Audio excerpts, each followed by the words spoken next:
The day I got divorced, the first feeling I had was relief. Genuine relief. No tension. No arguments. No more conversations where I had to brace myself just to get through them. I even felt lighter, as if I had finally put down a suitcase I had been carrying for far too long. I remember smiling and thinking at last things are simple again. I am 68 years old. I was once an executive used to days packed with meetings, used to making quick, decisive calls. I had been in that marriage for nearly 45 years. We had a daughter, a family that from the outside everyone thought was complete.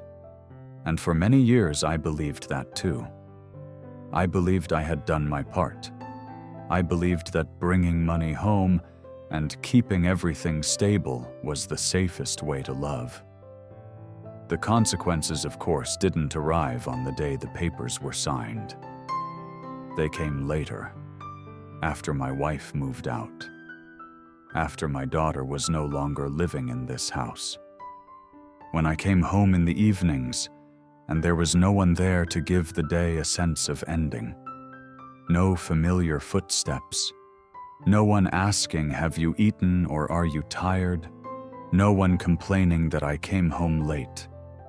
The house became quiet very quickly. And the thing is that quiet was something I had once dreamed of. But when it truly arrived, I realized I hadn't just lost a marriage. I had lost more than that. I had lost a structure of living that I had always assumed would be there forever. And I only began to understand that after my wife and child were gone. I used to be an executive, a title that sounded neat, successful. My schedule was full from morning to night. My phone never stopped vibrating. Meetings followed meetings. I was used to coming home after everything was already settled. I was used to thinking that as long as I carried the big responsibilities, the small emotions at home could wait. My wife's name is Helen. She is small-framed, always neat, her light brown hair usually tied back at the nape of her neck. Helen is a very calm woman. She never raised her voice, never accused, never demanded. She only asked very gentle questions. Was I tired? Had I eaten? Some days she would just look at me and ask, "Were you happy today?" I usually answered vaguely, or stayed silent. I thought she understood. I believed my silence was normal. I believed I was doing the right thing. Our daughter's name is Emily. She takes after her mother. Slim, quiet, observant. When she was little, Emily used to sit and wait for me in the living room, spreading her books out on the floor. Then at some point she stopped waiting. I don't remember exactly when, and at the time I didn't pay attention. Then there was one very ordinary evening. No argument, no crisis. Helen was standing in the kitchen, her back to me, hands still washing dishes. I was sitting at the table, eyes fixed on my phone, and she said something I still remember word for word. "I feel like I'm just someone who lives in the same house as you. Not a wife, not a partner, just a housemate." I heard that sentence, I truly did. But I didn't stop. I thought it was just temporary exhaustion. I thought tomorrow would be different. I thought things would work themselves out like they always had before. I went back to my phone, to emails, to the things I believed were more important. I didn't know that was the moment her endurance had reached its limit. I didn't understand that she wasn't complaining, but saying the last thing she still had the strength to say. Later, when Helen left, when Emily packed her things to go with her mother, when the house began to lose the sound of people, I remembered that moment. One small sentence, one very ordinary evening. And I understood the most painful truth. It wasn't that she didn't speak. It was that I heard her, but didn't treat it as something worth holding on to.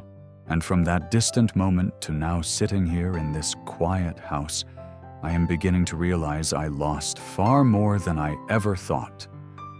I say this as a confession, and this time there is nowhere left to hide behind excuses. I neglected my family, not through cruelty, but through a slow, steady indifference. I did it every day without realizing it. I thought I was still there because I still came home, still ate the same meals, still slept under the same roof. But the truth is I was withdrawing bit by bit, withdrawing from questions that needed answers, from waiting eyes, from moments where all that was required was that I stay silent in order to listen, not silent in order to avoid. I believed silence meant I wasn't hurting anyone. I believed that not arguing meant we were still connected. I believed that as long as nothing had collapsed, there was still time. But my silence was not patience. It was letting go.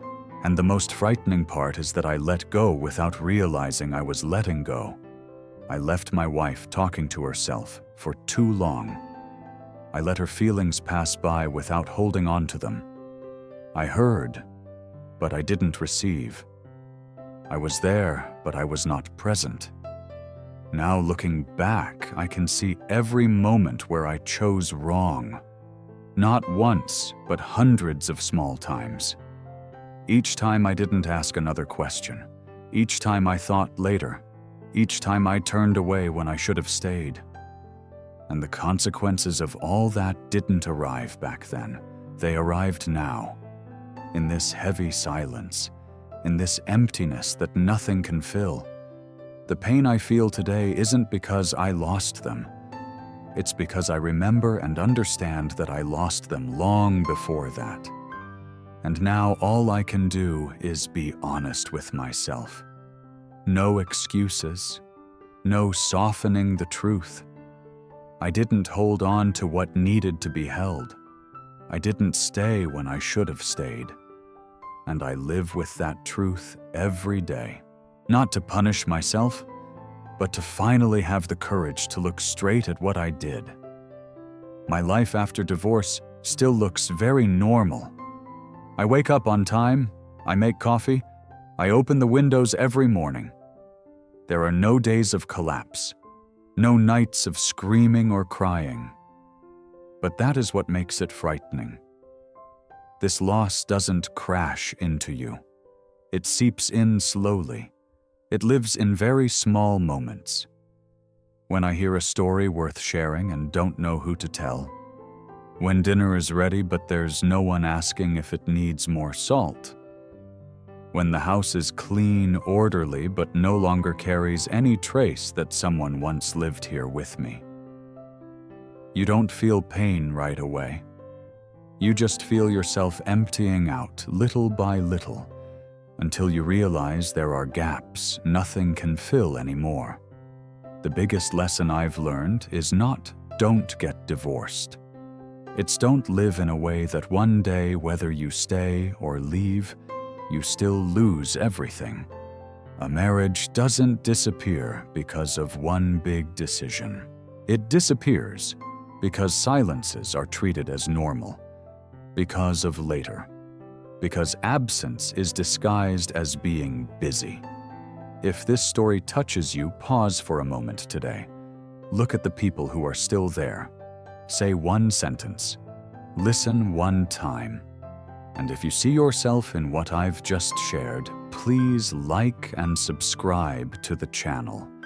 Not for me, but as a reminder to yourself before everything becomes too quiet.